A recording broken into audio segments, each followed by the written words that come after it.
এখন মুত্তাকি হওয়ার জন্য আপনি কোরআনের কাছে আগে যাবেন, পীরের কাছে আগে নয়। কারণ বাংলাদেশে ভণ্ড পীরের অভাব নাই। আপনি যদি কোরআন ভালো করে না পড়েন তাহলে ভুলে ভণ্ড পীরের হাতে পড়ে যেতে পারেন। আর যদি ভণ্ড পীরের হাতে বায়াত হয় তখন পীর হয়ে যায় ড্রাইভারের মতো, আর মুরিদ হয়ে যায় তার সিটের যাত্রীর মতো। ড্রাইভারের গাড়ি যায় যেদিকে, যাত্রীও যায় সেদিকে। যারা ভণ্ড পীর তারাও যাবে দোজখে, মুরিদও যাবে দোজখে।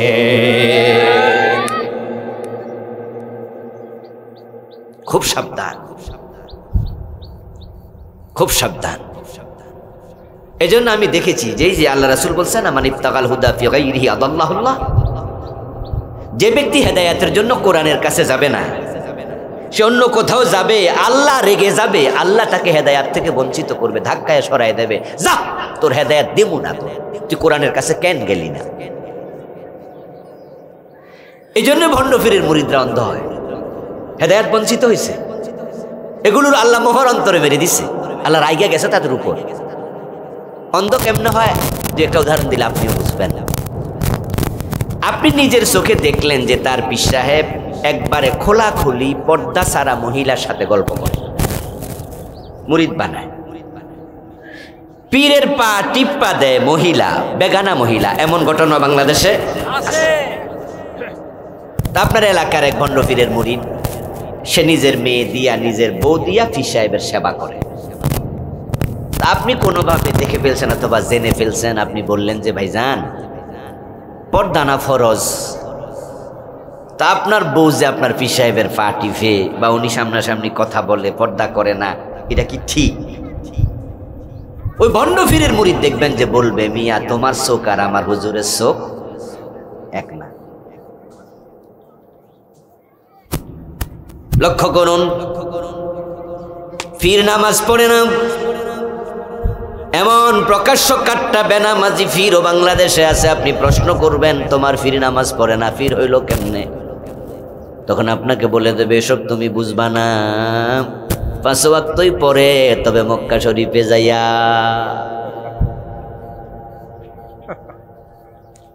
এমন পীরের মুরিদও আছে জবাব দেয়, নামাজের মতো নামাজ একবার পড়লেই চলে। তাদের এই জবাবগুলো কেন? এই জবাবগুলো শুনে আপনি হাসলেন, কিন্তু তারা তো ইখলাসের সাথে জবাব দেয়। তারা মনে করে তাদের পীর সাহেবের নামাজ লাগে না, আল্লাহর কাছে গেছে গা। তাদের পীর সাহেব মক্কা শরীফ যাইয়া যাইয়া প্রতি ওয়াক্ত পইরা আবার চলে আই। তাদের পীর সাহেবের এমন চোখ যে চোখ দিয়া অন্য নারীর দিকে তাকাইলে কোনো অসুবিধা হয় না। এই জাতীয় উত্তর কেন দেয়? কারণ তাদের দিলের মাঝে আল্লাহ মোহর মাইরা দিছে।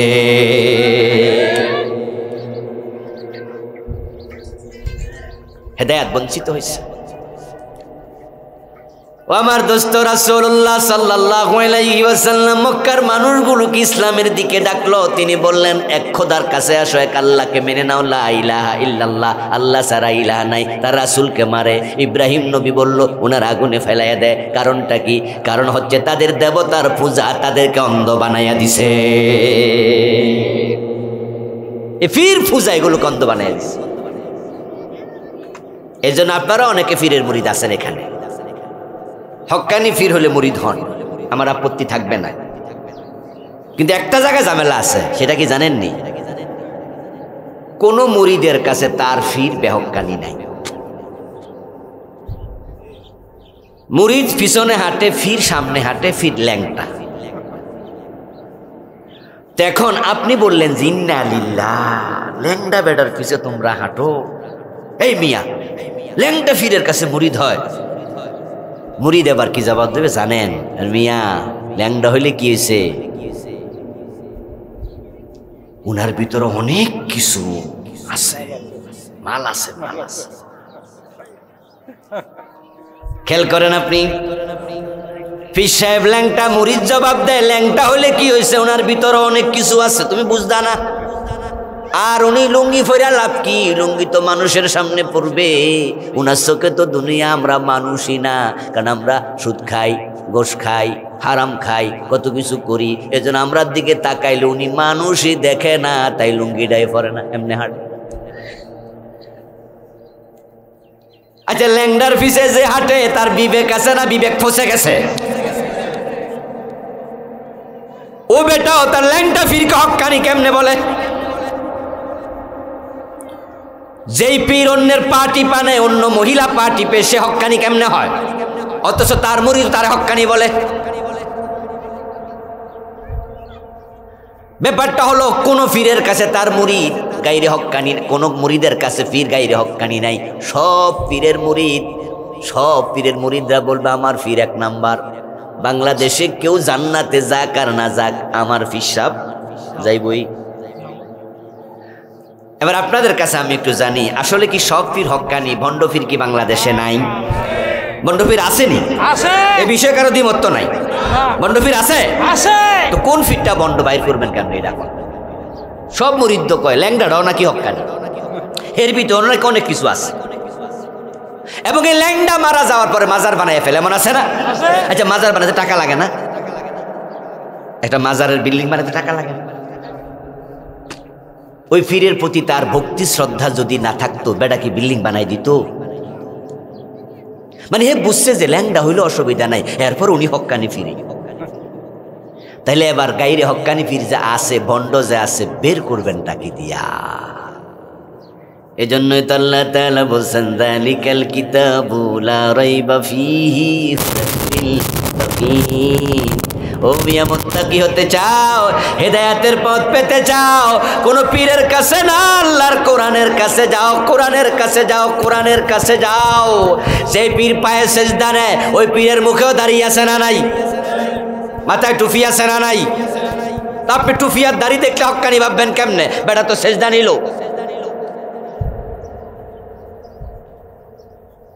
এই জন্য আগে কোরআনের কাছে যাবেন।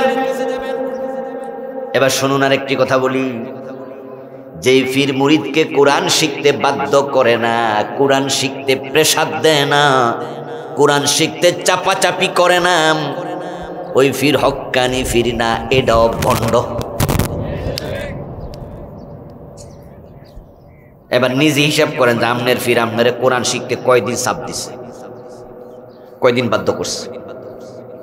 আপনারে বলছিনি, এই মিয়া আমার কাছে বায়াত হয়েছেন, আদেশ দিলাম 6 মাস পরে যদি দেখা হয় সেদিন জিজ্ঞাসা করবো কোরআন শিখছেন কিনা। যদি বলেন যে হ্যাঁ, তাহলে আপনার সাথে আমার কথা হবে, আপনি 10 টাকা হাদিয়া দেবেন, পকেটে নেব, মাথায় হাত বুলাইয়া দেবো, দোয়া করব, আপনার সাথে পীর মুরিদের সম্পর্ক থাকবে। কিন্তু আপনি কোরআন শিখবেন না, শুধু জিকির শিখার জন্য আমার কাছে আসা যাবে না।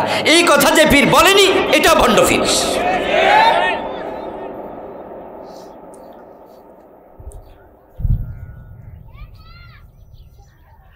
সকাল সন্ধ্যা জিকির আপনাকে শিখাইলো, টুপি দাড়ি শিখাইলো, ঠিক আছে, এগুলো লাগবে, এগুলো সুন্নাহ। সকাল সন্ধ্যা জিকির করো, নফল, টুপি দাড়ি সুন্নাহ। আর কোরআন শিখা সুন্নত, নফল না ফরজ? তো বেশি গুরুত্ব কোনটা? তুমি আপনার এটা শিখাইলো না কেন? শিখতে কয় না কেন? বুঝতে হবে, ডাল মে কুছ কালা হে। এজন্য আপনি আগে পিছনে যান। পিছনে গেলে দেখবেন বাংলাদেশে ইসলাম তো নবীরা প্রচার করে নাই, এদেশে কোনো নবী আসে নাই। ঐতিহাসিকরা বলে না যে নবী আসছে। এদেশে কোনো সাহাবী এসেছে দিন প্রচারের জন্য, সেটাও পাওয়া যায় না। 2 জন সাহাবী নাকি এসেছিলেন, মাইমুন মুহাইমিন রাদিয়াল্লাহু তাআলা আনহুমা।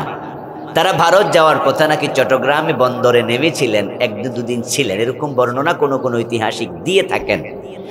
তারা এই দেশে ভিতরে ঢুকে দিন প্রচার করেছেন, এটা পাওয়া যায় না। তো নবী আসে নাই, সাহাবী আসে নাই। কিন্তু পরবর্তীতে শাহজালাল, শাহ মাকদুম, খান জাহান আলী, ওনারা তো আসছে নাকি? ইয়ামান থেকে শাহজালাল বাংলাদেশে এসেছেন রাহিমাহুল্লাহ। ওনাদেরকে আমরা পীর সাহেব বলি। ওনারা ইসলাম প্রচার করছে। খাজা মাইনুদ্দিন চিশতি রহমতুল্লাহ আলাইহি আরব থেকে ভারতে আসছে। হাজার হাজার কাফের ওনাদের হাতে মুসলমান হয়েছে। দিন প্রচারটা ওনারাই করেছে। এবার পিছনে যান।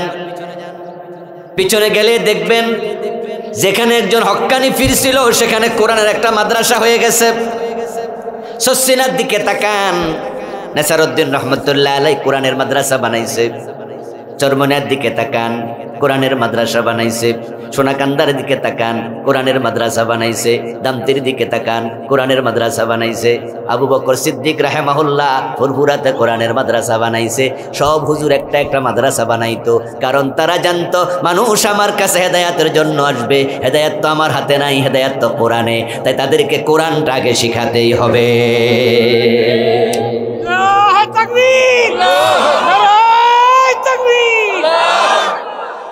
আমার প্রিয় ভাই, মুরিদদেরকে বলতো আপনার ছেলেটার মাদ্রাসা দিয়ে যান, খাবার দাবার লিল্লা বোর্ডিংয়ে খাবে, যা পারেন চাল টাল ফাটাই দিয়েন, ছেলের আলেম বানান, কোরআন পড়ান, কোরআন পড়ান।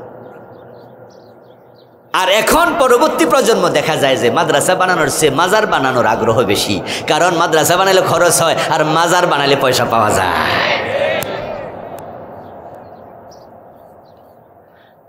তাই আপনাকে কোরআনের কাছে যেতে হবে, কোরআন আপনাকে সত্যের পথ দেখাবে। কোরআন হলো ফুরকান, কোরআনের আরেক নাম ফুরকান। ফুরকান শব্দের অর্থ আল ফারিকু বাইনাল হাক্কি ওয়াল বাতিল, কোনটা হক কোনটা বাতিল এ কোরআন আপনাকে চিনাবে। সুবহানাল্লাহ, বড় দামি কিতাব রে ভাই, বড় দামি কিতাব।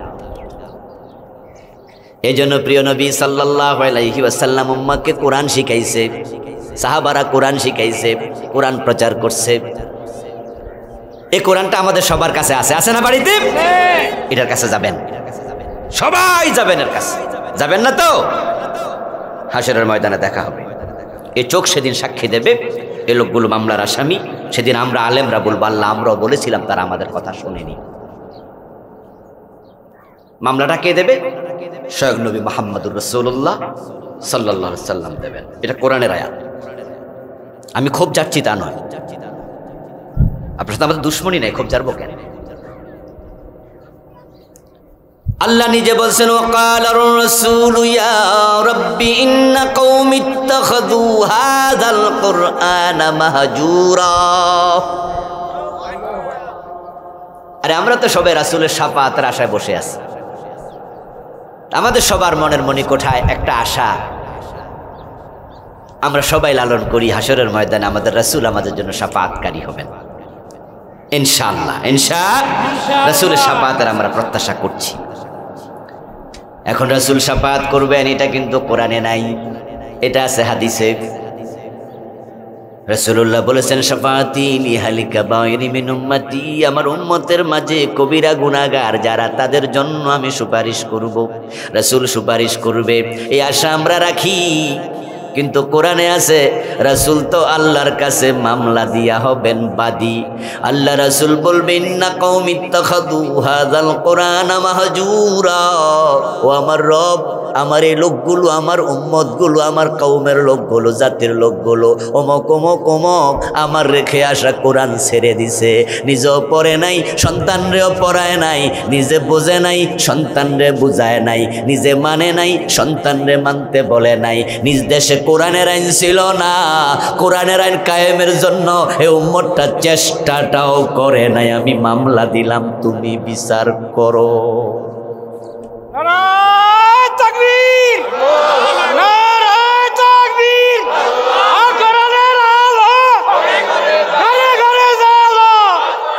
আমার প্রিয় ভাই, আচ্ছা রাসূল যদি মামলা দেয় আপনার জন্য সুপারিশকারী খুঁজে পাবেন আর কোথায়? এই জন্য কোরআনের কাছে যান। রমাদান আসছে, রমাদান কোরআনের মাস, কোরআন নাজিলের মাস। শাহরুর রমাদান আল্লাযী উনজিলা ফীহিল কোরআন। যারা কোরআন পারেন না আল্লাহর কাছে দোয়া করেন যে আল্লাহ আমি কাল থেকে শিখা শুরু করব, কোরআন না শিখা আমাকে মৃত্যু দিও না। বলেন আমিন। চিন্তা করেন আপনি কোরআন শিখবেন, আপনি বড় দামি কিতাব রে ভাই। এই কিতাবের কারণেই তো লাইলাতুল কদরের সম্মান হাজার মাসের চেয়ে বেশি, কোরআন নাজিল হওয়ার কারণে। এক রাত হাজার মাস তার চেয়ে বেশি দাম। কোরআনের কারণে তো বন্ধু আমরা সর্বশ্রেষ্ঠ উম্মত, কোরআনের কারণে আমাদের নবী সর্বশ্রেষ্ঠ নবী, কোরআনের কারণেই তো রমাদান সর্বশ্রেষ্ঠ মাস।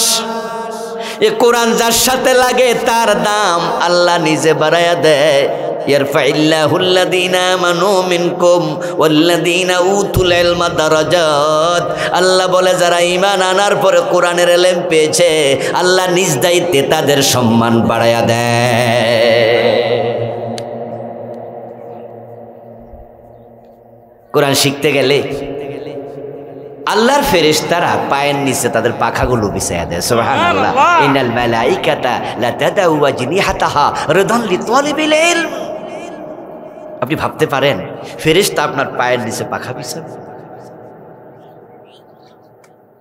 আপনার কারণে না, আমার কারণে না, আল্লাহর কোরআনের কারণে। আপনি কোরআন শিখতে যাচ্ছেন, আপনি কোরআন শিখতে যাচ্ছেন।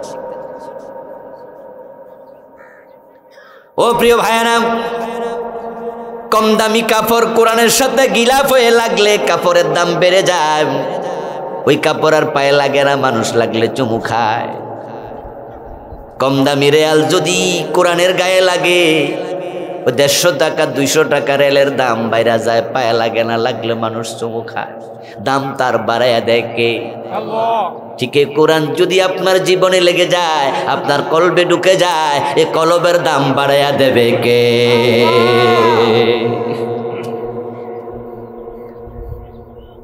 এই রমাদান মাসকে কোরআন শিক্ষার কাজে লাগাবেন, আপনার জীবনটা কোরআনমুখী বানাইয়া দেবেন। কোরআন শুধু হুজুররা পড়বে এজন্য কোরআন আসেনি। হিন্দু ধর্মের যারা ঠাকুর আছে তারা ধর্মগ্রন্থ পড়ে। সাধারণ মানুষ কই এটা ঠাকুরের কাজ। আর ঠাকুর কি করে? তাদের বিভিন্ন পূজা অর্চনা গিয়ে অং বং চং চং করে, অন্যরা ওকে ওকে নম নম শেষ। আর আপনি কোরআন পড়েন নাই, হুজুরকে দাওয়াত দিয়ে কোরআন পড়াইছেন, হুজুরের ওয়াজ শুনবেন, বছরে একবার মাহফিল করবেন, ওখানে 1000 টাকা সাদা দেবেন, ভাবলেন জান্নাত পেয়ে যাবেন। এত মাগনা? তলাবুল ইলমি ফারিদা আলা কুল্লি মুসলিম। সন্তানদের কোরআন শিখাবেন। একটা সন্তান বাকি থাকবে না যে কোরআন পড়বে না। যদি সন্তানকে আপনি কোরআন না শিখায়া অন্য অন্য শিক্ষায় বড় করেন, হাসরের ময়দানে সন্তান মামলা দেবে, আল্লাহ আমার বাবা আমাকে কোরআনের পথে নেয় নাই, আজকে কোরআনের পথে না থাকাতে আমি জাহান্নামী, আমার বাবারে ডাকো, পায়ের তলায় রাখতে চাই না, জাআলহুমা তাহাতা আকদামিনা লিয়াকুনা মিনাল আসফালিন। আমার বাবা কোরআনের পথে দিলে তো আমি গাজা করিয়া বাকর হইতাম না।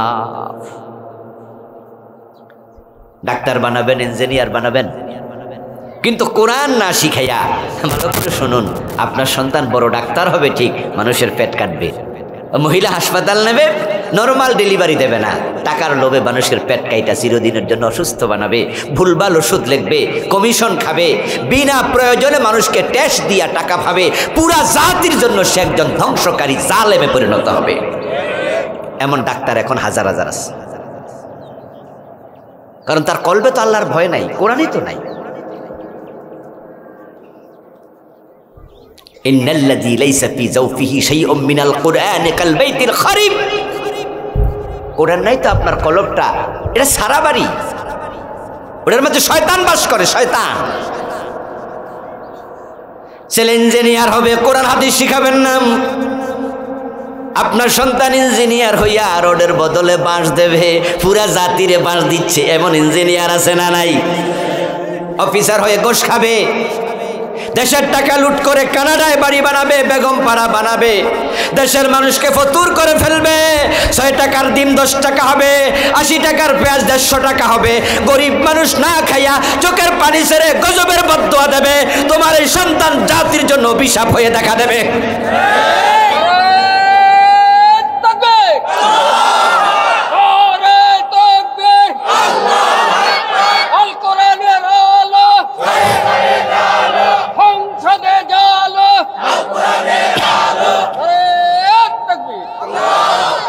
আমার বন্ধু, এ কোরআনমুখী হয়ে যান।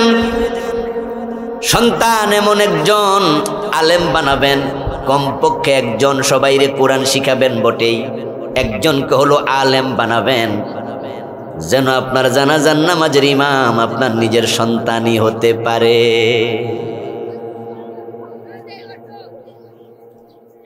ইমাম হাওলা টানা দরকার নাই। মসজিদের ইমাম সাহেব দোয়া করবে তৃতীয় তাকবীর দিয়ে, আল্লাহুম্মা গফিরলি হাইয়িনা ওয়া মাইয়িতিনা ওয়া শাহিদিনা ওয়া গায়বিনা। উনার দোয়া আসবে মুখ থেকে। আর যদি সেই ইমামটা আপনার নিজের সন্তান হয়, আল্লাহুম্মা গফিরলি হাইয়িনা ওয়া মাইয়িতিনা, রব ক্ষমা করো, আমরা জীবিত যারা আছি তাদেরকে ক্ষমা করো। লাশ যে মরে গেছে আমার বাবা আমার মা, সামনে সন্তান দাঁড়াইয়া আল্লাহর কাছে বলবে, দোয়াটা তার কলিজার ভিতর থেকে বের হবে। রব্বির হামহুমা দোয়া প্রতিদিন পাবেন। দুনিয়া কয়দিনের আজ আছে কাল নাই, এক নিঃশ্বাসের ভরসা নাই। কোরআন শুধু শিখলে হবে না, বুঝতে হবে। এখন কোরআন বুঝার লোকও কমে গেছে, অর্থ পড়ে না। 40 বছর নামাজ পড়ে সূরা ফাতিহার অর্থটা জানে না, এমন নামাজিও আছে না নাই? বুঝতে হবে, মানতে হবে। সমাজ কোরআন দিয়ে চলে না, এ নিয়ে মুসলমানের কোনো টেনশনই নাই। অথচ কোরআন তো শুধুমাত্র তেলাওয়াতের কিতাব না, এটা তো আইনের কিতাব। এটাতে যে বিধান আছে আমার নবী সবগুলো বিধান মানছে। আল্লাহ বলছে চোর ধরে হাত কেটে দাও, আমার রাসূল আইন জারি করে দিছে চুরি করলে হাত কাটতে হবে। যখন বলা হলো হুজুর অমুক মহিলা চুরি করছে, ধরা পড়ছে, হাত না কাইটা অন্য শাস্তি দেয়া যায় কিনা, আমার রাসূল জবাব দেন, না না, আমার মেয়ে ফাতেমা চুরি করলে ফাতেমার হাতটাও কাটা হবে।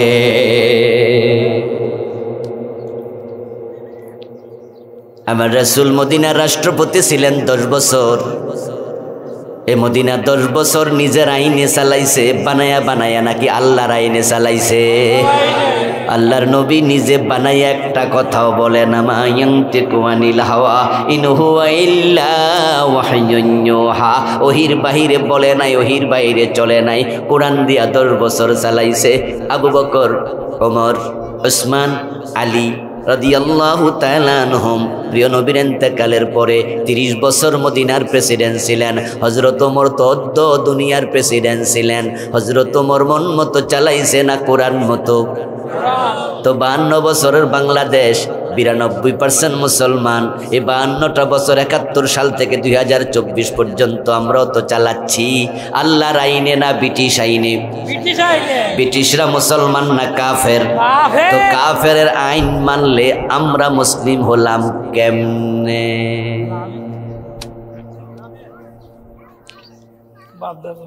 তো হাসরের দিন আল্লাহ জিজ্ঞাসা করবে না, প্রশ্ন করবে না? তো এই বিষয়ে উত্তর দেওয়ার জন্য আপনার প্রস্তুতি কি? আর উত্তর তো দিতে হবে। তা আপনার প্রস্তুতিটা কি? আমার বন্ধু, আপনার আমল আপনার কবর। এখন আপনার প্রস্তুতি আপনাকে নিতে হবে। আপনার প্রশ্নের জবাব কিন্তু আপনার দলের নেতা দেবে না, ঠিক কিনা? কি কবরে কি নেতা দেবো নাকি? প্রশ্ন উত্তর আপনাকে দিতে হবে।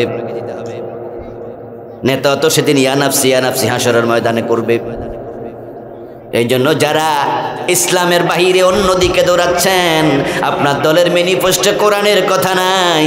আপনার দল ক্ষমতা দেশ চালাইছে, প্রেসিডেন্ট ছিল আপনার দলের, প্রধানমন্ত্রী আপনার দলের, এমপিরা ছিল সংখ্যাগরিষ্ঠ আপনার দলের। ওই দলের আপনি কর্মী, আপনি সমর্থক। আপনার দল কোরআন দিয়ে দেশ চালায় না। এতে প্রমাণ হয় আপনার দল রাসূলের উম্মতের প্রকৃত দল না।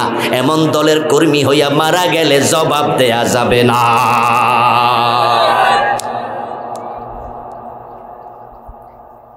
বরং আপনি সেই দলে চলে আসেন যেই দল কোরআনের দল। এমন দল যদি খুঁজে না পান, নিজ ইসলামওয়ালা দল বানান, এরপর ওই দল করা যাবে না।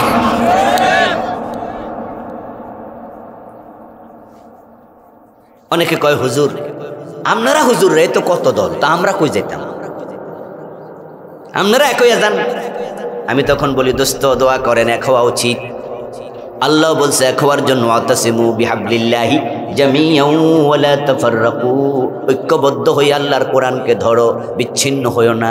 কিন্তু আমরা হুজুররা এক হতে পারি নাই, এটা আমাদের দুর্বলতা। আমাদের জন্য দোয়া করেন, আমরাও চেষ্টা করব। কিন্তু আপনি তাই বলে অন্য দল করবেন, সে সুযোগ হতো নাই। এই মসজিদের ইমাম সাহেবের কেরাত বালা না, এজন্য ওই মসজিদে নামাজ পড়ে না। এই মসজিদে যান, কোনো ইমাম সাহেব দাড়ি ছোট, এই জন্য ওর পিছা নামাজ পড়তাম না। তাহলে ওই মসজিদে যান, কয় না শুনছি ওই হুজুরের বউ পর্দা করে না, তো হে মসজিদেও ফরমু না। তো ওই মসজিদে যান, কয় না ওই হুজুরের বউ হ্যাঁ, আরেক সমস্যা, চুরি করে বিয়ে করছে, এরকম দোষ খুঁজা খুঁজা বেড়ায়। পুরা 5-7টা মসজিদের কথা কইছেন, উনি দোষ বাইর করে দেখাইছে, এটাও ঠিক না ওইটাও না। তাই বলে কি মন্দিরে যাবেন না প্রয়োজনে নিজে মসজিদ বানাবেন? হুজুরদের দোষ আছে তাই বলে কি মন্দিরে ঢুকবেন? তো বাংলাদেশের হুজুররা এক হয় না, এটা ধরেন দোষ। তাই ইসলামী দল ভালো লাগে না, তাই বুঝি জালেমের দল করবেন, সেই সুযোগ নাই। প্রয়োজনে কোরআন কায়েমের জন্য আলাদা নিজে দল বানাবেন, কোরআনের বাহিরের দল করা যাবে না। আর আমরা যারা আলেম ওলামা, আমাদের এক হওয়া লাগবে। এই দেশের জন্য এটা পরিতাপ, আলেমরা এক হচ্ছে না, বরং আলেমদেরও এক হওয়া ফরজ। আল্লাহর কাছে আলেমরা ধরা খাওয়া যাবে। এই দেশে যদি আলেমরা এক হয়ে যায় তাহলে জালেমরা চুপ হতে বাধ্য হবে। আলেমরা এক হলে দিন কায়েম ঠেকানোর ক্ষমতা কোনো জালেমের থাকবে না। আজকে পৃথিবীর মুসলমানরা বড়ই দ্বিধা বিভক্ত, শতদা বিভক্ত। আর সেই সুযোগে মুসলমানরা মাইর খাচ্ছে, কাফেররা সে সুযোগ নিয়ে মারতেছে। আপনারা দেখে থাকবেন যে কিছুদিন আগে যখন ফিলিস্তিনে অক্টোবরের 7 তারিখে নতুন করে যুদ্ধের দামামা বেজে উঠল, 8 তারিখ 9 তারিখে আমেরিকা বলল ফিলিস্তিনের বিপক্ষে ইসরায়েলকে অ্যাকশনে যাও, আমরা তোমাদের সাথে আছি। আমেরিকা মিসাইল পাঠাইয়া দিল, যুদ্ধ বিমান পাঠাইয়া দিল, রণতরী পাঠাইয়া দিল। জো বাইডেন দৌড়মাইরা চলে আসলো। ফ্রান্স বলল তোমাদের সাথে আছি, জার্মানি বলল। কাফেররা সবাই মিলে ইসরায়েলকে কয় মারো মারো মারো। কিন্তু মুসলমানের দেশ আছে 65, তারা এক জায়গায় একটা মিটিং করে একটু প্রতিবাদ করলো না। আমাদের 65টা দেশ আছে, 57টা ওআইসির সদস্য রাষ্ট্র আছে।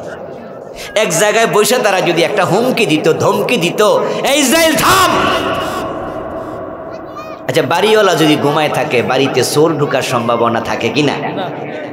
আর বাড়িওয়ালা সজাগ থাকলে চোর কিন্তু চোরে উকিমুকি দিয়া কইতে, এই সজাগ যাইস না।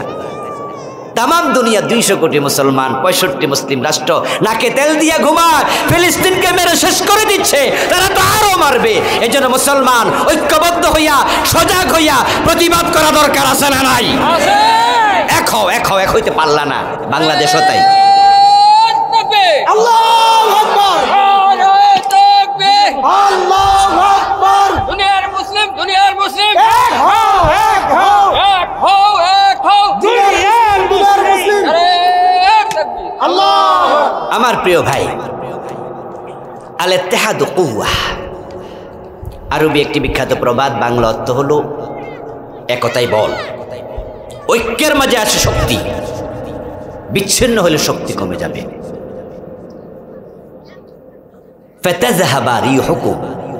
আল্লাহ কোরআনে বলে আলাদা থাকবা, তোমাদের চাকা পাংচার হয়ে যাবে, হাওয়া বের হয়ে যাবে, দুর্বল হয়ে যাবে। আমাদের মা বোনদের মাথার চুল 1.5 হাত 2 হাত লম্বা, অনেকের একবারে হাঁটু পর্যন্ত লম্বা চুল আছে। যতই লম্বা হোক, চুলে ধরে টান মারবেন, আগায় টানলে আগা ছিঁড়ে যাবে, গোড়া টান মারলে গোড়া ছিঁড়ে যাবে, মাঝে টান মারলে মাঝখানে ছিঁড়ে যাবে। যদি একটা টান মারেন আর 10-20টা একসাথে ধরে টানেন, আগাও ছিঁড়বে না, গোড়াও ছিঁড়বে না, মাঝেও ছিঁড়বে না, বরং উল্টা হাতের মাঝে দেখবেন দাগ পড়ে গেছে। কারণ যখন চিকন চুলগুলাও একসাথে হয়, তার মাঝে এনার্জি বেড়ে যায়। 200 কোটি মুসলমান এক হয়ে যাও, তোমাদের দিকে কেউ চক্ষু লাল করে তাকানোর সাহস করবে না। আরে মারা দূরে,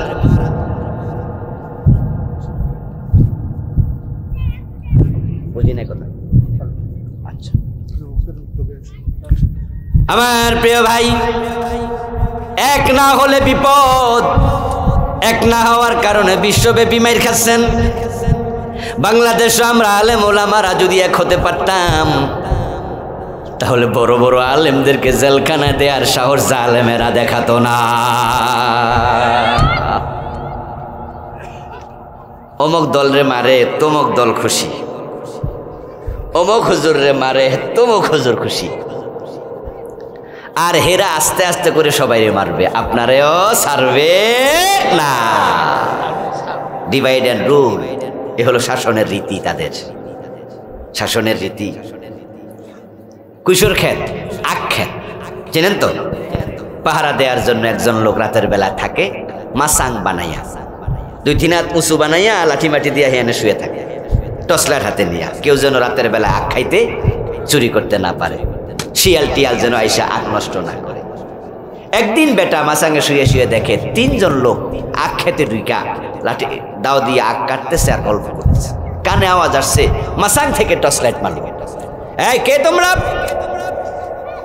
ওমা টর্চ লাইটের আলোতে তাকায় দেখে যে নিজের এলাকার লোকে না। আরে সাধন চন্দ্র তুমি? ও আল্লাহ, জোসেফ তুমি? আরে আব্দুল্লাহ, তোমরা এলাকার মানুষ, আমার কুইশোর খাইবা, তো রাতে আইসো কেন? দিনে আইলো তো পারো। সোরেরা এবার তো আখ কাটা বন্ধ করে দিয়েছে, বন্ধ করে কয় কথা তো ঠিকই, ক্ষেতের মালিক যদি দিনের বেলায় খাইতে দেয় রাতের বেলা চুরি করবো কেন? কয় যে এখন কষ্ট করে রাতের বেলায় এসব দিনে আইও, আইয়া খাইও। উনি আস্তে আস্তে করে কাছে গেছে, কাছে যাইয়া এবার বলতেছে, শোনো জোসেফ খাইও, তুমি খ্রিস্টান, নবী ঈসা আমাদের নবী বন্ধু, হয়তো উনিও আল্লাহর নবী, আমরাও নবী, একটু ধর্ম আলাদা, কিন্তু নবী নবী বন্ধুত্ব আছে। তুমি একজন নবীর উম্মত, আমি নবীর উম্মত, তুমি খাইও দিনের বেলা যা মন চায়, আর আব্দুল্লাহ তো আমার নিজের ধর্মের লোক, মন ভরে খাইও, কিন্তু এই বেটা সাধন চন্দ্র হিন্দু, হে খাইবো, এটা আমি মানতে পারি। হে 2 চোর কইতাছে, ঠিকই তো কথা। আর এই বেটায় 2 জনের ফার্ম দিয়া সাধন চন্দ্রের দাও দিয়ে ফিডাইয়া লাড়ি দিয়ে ফিডাইয়া মাটি শোয়াই দিছে। আর হেরা মনে মনে ভাবছে কালকে দিনে এসে আমরা খাবো। একজনকে শোয়াইয়া পরে আবার বলতেছে, আব্দুল্লাহ তুমি আমার নবীর উম্মত, আমি তোমার নবীর উম্মত, আমরা এক ভাই ভাই, মুসলিম মুসলিম, সুতরাং তুমি যা পারো খাইও, কিন্তু জোসেফ খ্রিস্টান হইয়া হে খাইবো কেন?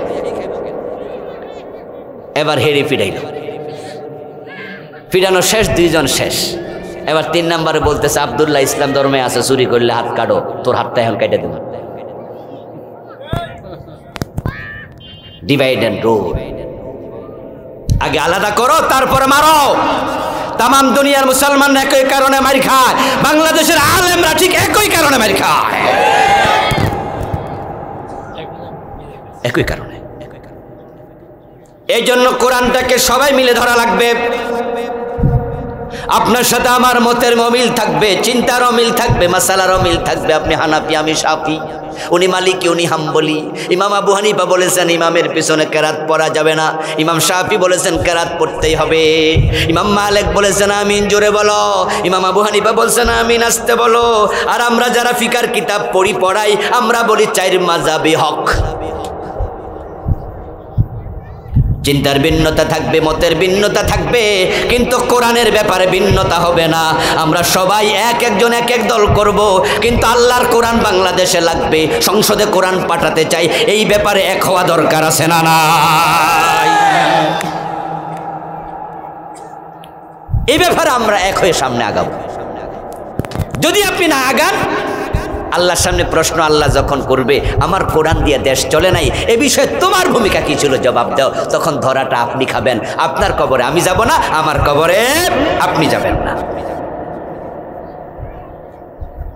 আমার প্রিয় ভাইয়ের জন্য আল্লাহর বিধানটা জমিনে কায়েম হোক, কোরআন মানুষ শিখুক। আরে ভাই, এই কোরআন যদি সংসদে ঢুকাইয়া দেয়া যেত, তাহলে প্রাইমারি হাই স্কুলের মাঝে, কলেজের মাঝে আমাদের শিক্ষামন্ত্রী আইন বানায়া কোরআন ঢুকাইয়া দিত। 100 নম্বর কোরআন, 100 নম্বর হাদিস, ইন্টারমিডিয়েট পর্যন্ত ক্লাস 1 থেকে ঢুকাইয়া দাও। ক্লাস 1-এ কায়দা, ক্লাস 2-তে 10টা সূরা অত্তসহ পড়াও, ক্লাস 4-এ আমপারা পড়াও, ক্লাস 5-এ সূরা বাকারা পড়াও। আস্তে আস্তে পড়াতে থাকো।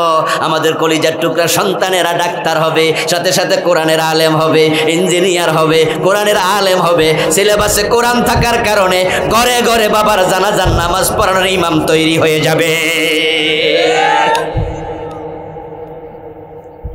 কোরআনওয়ালা মানুষের অভাব থাকবে না সমাজে। কিন্তু সিলেবাসে তো কোরআন ঢুকায় না, বরং ঢুকাইতেছে ট্রান্সজেন্ডার, শরীফার গল্প ঢুকায়, ঠিক না? পরিকল্পনা নিছে বাংলাদেশের বেড়া রাখবো না, সব বেড়ি বানিয়ে ছেড়ে দিব। বেড়ারা মনে মনে ভাববে আমি বেড়ি, বেড়ি মনে মনে ভাববো আমি কি বেড়া।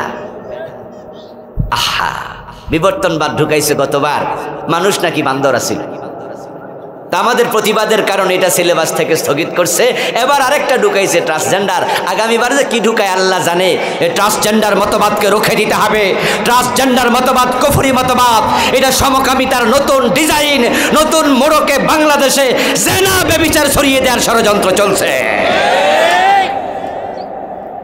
সজাগ হও মুসলিম, ঘুমিয়ে থাকা যাবে না।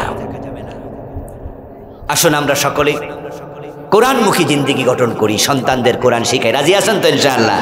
কোরআনের পক্ষে থাকবেন তো? কোরআন শিখবেন, বিশুদ্ধ পড়বেন। বিশুদ্ধ কোরআন শিখা যেমন ফরজ, বিশুদ্ধ তেলাওয়াত করাও ফরজ। ওয়ারাত্তিলিল কোরআনা তারতিলা। হুজুরদেরকে শোনাবেন, ইমাম সাহেবকে শোনাবেন তেলাওয়াত বিশুদ্ধ হয় কিনা। ওনার থেকে আপনি 19 বিশুদ্ধ হয় এই কথাটা নিবেন। যতদিন বলবে হয় না বিশুদ্ধ, শিখতে থাকবেন। আমার প্রিয় ভাইয়ের, এরকম মাহফিল ভবিষ্যতে হোক। আপনারা চান এই মাহফিলটা সামনে চলুক? চান তো ইনশাআল্লাহ? সহযোগিতা করা দরকার আছে। যুবকরা করেছে, যুবকরা